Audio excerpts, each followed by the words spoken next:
জাতীয় পরিচয় নিবন্ধন অনুবিভাগ, জাতীয় পরিচয়পত্র সেবা গ্রহণকারী অর্থ মন্ত্রণালয় আইবাস এবং স্বাস্থ্য অধিদপ্তর সহ ৫ প্রতিষ্ঠানকে তথ্য পাচারের অভিযোগে শোকজ করা হয়েছে।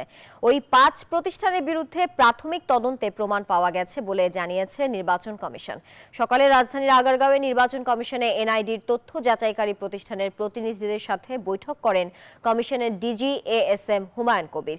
বৈঠক শেষে মহাপরিচালক জানান, প্রতিষ্ঠানগুলোর শোকজের জবাবের ভিত্তিতে ব্যবস্থা নেওয়া হবে।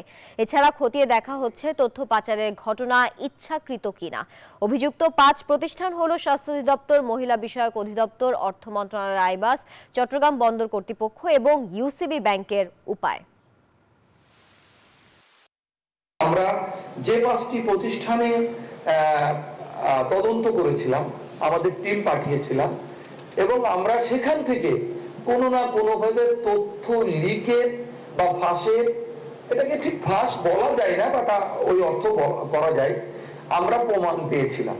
যেহেতু আপনি জানেন যে আমাদের টিম যেতে পারে, আপনারা ওনাদেরকে দেখার সুযোগ দিবেন, আপনি সাথে থাকবেন, ওনারা এটা চেক করবে, চেক করে দেখে যদি ভালো পাই আপনাদেরকে সাধুবাদ জানিয়ে আসবে।